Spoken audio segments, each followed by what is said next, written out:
Tanda mantra ini ditujukan untuk melawan semua kekuatan tanda mantra. Bilah macan putih adalah senjataku. Tanda mantra ini bisa menggunakan senjata untuk melahap Lord. Qin Yichen menatap mata yang menatap, tetapi melihat tanda mantra hitam layu yang akan menyebar ke pegangan. Setelah semua menggertakkan giginya dengan keras, bilah macan putih juga tenggelam ke dalam 10.000 Zhang Longjiang. Kaca, pada bilah macan putih, itu dihancurkan oleh segel ilahi, yang diringkas oleh perang rakus, oleh skala terbalik yang dibuat oleh Jinling, dan dihancurkan oleh kemampuan ilahi Tempa Yao Tian. Dan terik matahari berangsur-angsur runtuh dan tandus, berubah menjadi terik matahari. Mengubur segalanya dan segalanya. Peng! Semua orang jatuh di samping 10.000 Zhang Longjiang. Saat ini, orang tetaplah orang-orang itu, pelanggan tetaplah pelanggan itu, tetapi 10.000 Zhang Longjiang sudah tidak ada lagi. Bos, senyum di wajah Ziyun tidak bertahan selama beberapa detik, tapi rendah lagi. Bilah harimau putih adalah pisau yang menemani bos dari kampung halamannya, bahkan sebelum dia bertemu dengan bosnya. Pada saat ini, bos harus meninggalkan pisaunya, menjadikan bilah harimau putih sebagai objek yang tidak bertuan. Qin Yichen menghela nafas, dia kehilangan pisau. Tidak hanya Blade of White Tiger menghilang, bahkan naga raksasa yang menyerupai alam semesta menghilang.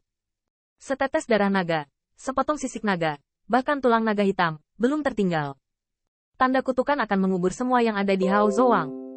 Kemudian Qin Yichen berkata sambil tersenyum, tidak apa-apa, saya masih di sana, pisaunya ada di sana.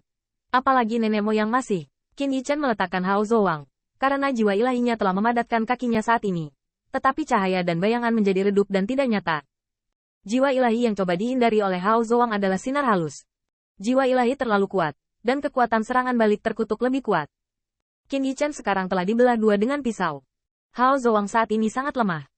Hanya saja dia masih hidup, dia masih ada, dan dia belum ditelan oleh tanda kutukan yang layu.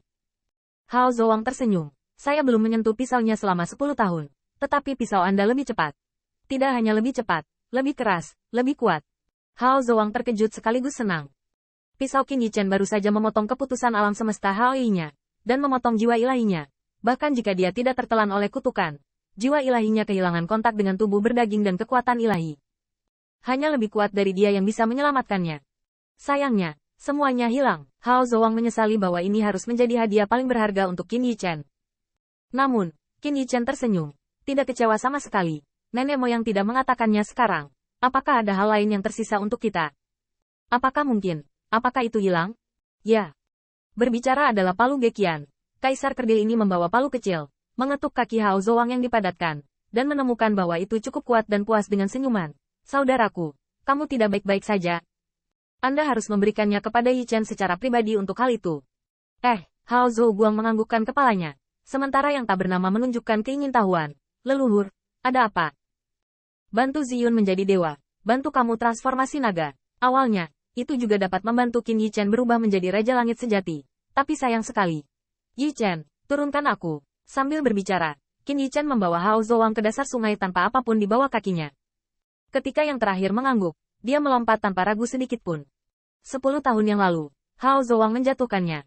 Tetapi saat ini, keduanya bertukar posisi. Ziyun, kalian juga turun. Ziyun dan Wu Ming saling memandang, dan mereka semua melompat ke dasar sungai.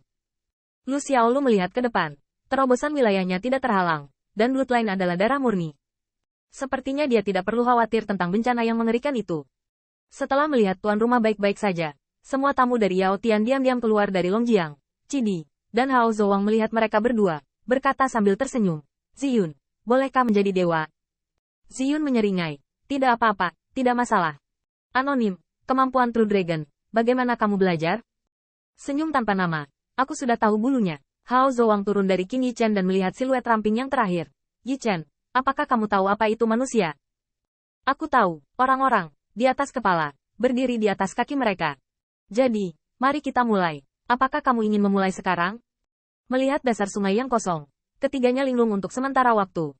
Tetapi Hao Zouang mendapatkan kembali kepercayaan dirinya yang elegan sebelumnya. Ya, saya berkata, saya di sana. Oke. Saudara tiga orang saling memandang. Dan mereka melihat kekuatan abadi Ziyun melonjak. 10.000 Zhang Spacewell tempat Longjiang berada, seolah dipegang di telapak tangannya. Tanpa nama, keluarkan toples anggur, tapi isinya darah naga emas. Bagus, Ziyun diabadikan, meminum darah naga tanpa nama. Siluet Qin Yichen berdiri di sana dengan sangat tenang, antara langit dan bumi. Di dalam darah tubuh, masih merah dan panas, dan tidak pernah dingin dalam 10 tahun. Bang! Tanda seru. Tanda seru. Tanda seru. Dalam sekejap, Lu Xiaolu melihat langit pengadilan ilahi di Zhouguang, sepertinya runtuh. Di mata ketiga Qin Yichen, ada wajah yang menakutkan. Dan lambat laun, ketiga wajah itu tampak menjadi satu, membuat kubah langit pengadilan ilahi yang runtuh semakin tak tertahankan. Ini, Ziyun hanya merasa bahwa dia adalah semut di depan wajah mengerikan itu, dan dia akan dihancurkan sampai mati. Ini adalah bencana True Dragon. Untuk pertama kalinya, Ziyun yang menghadapi bencana hanya merasa Dao Xin runtuh. Bahkan 30 tahun yang lalu, ketika dia naik ke 100 langkah pavilion Qianhao, dia memiliki perasaan seperti itu ingin melepaskan True Dragon lebih baik berada sejauh mungkin dari True Dragon, dan merasa kurang terlibat dengan True Dragon. Ziyun mengira dia telah mengatasinya, tetapi di depan wajah menakutkan ini, semua ketakutan dan ketakutan di hatinya terbangun. Ziyun tidak tahu bahwa bukan hanya dia yang merasakan hal ini. Bahkan jika dia dihadapkan dengan tanpa nama untuk kedua kalinya, dia masih merasa sangat tidak berdaya. Tampaknya ada banyak suara yang menangis di dalam hatinya. Kenapa dia harus menjadi manusia? Mengapa menjadi naga? Adalah takdirnya untuk menjadi makanan berdarah yang diperbudak oleh semua ras. Bahkan Qin Yichen, yang telah melalui beberapa kali, merasa bahwa darah yang mendidih di dalam tubuh tampaknya memadat, mendingin, dan sekarat. Dia melihat ke wajah yang mengerikan, tetapi ternyata ras manusia yang tak terhitung jumlahnya terbunuh. Beberapa ras manusia yang tangguh baru saja berdiri. Mereka dipatahkan dan didorong ke guilotin. Peringatkan yang lain dari contoh buruk berikut. Bahkan, ketika ras manusia didorong ke guilotin dan mendongak ketakutan demi ketakutan, Qin Yichen menemukan bahwa itu adalah dirinya sendiri. Pada saat empat mata berlawanan, Qin Yichen merasa bahwa dia adalah dirinya sendiri. Itu adalah takdirnya sendiri. Dan bahwa dia akan berakhir di masa depan. Yang dianggap oleh orang-orang Wan terlalu gelisah. Dan diangkat ke menghalangi semut ras manusia. Bahkan, ketika guilotin jatuh, Qin Yichen tiba-tiba merasa bahwa dia akan mati. Namun, ketika bilah guilotin hendak dipotong di leher Qin Yichen, dia melihat raungan naga yang perkasa, menghancurkan segalanya. Itu benar-benar kamu. Bang! 3 mata Qin Yichen runtuh di depan mata mereka, dan guilotin sudah tidak ada lagi. Tetapi wajah mengerikan itu masih berupa langit di atas kepala mereka. Hanya siluet Hao Zouang, berdiri di depan ketiganya.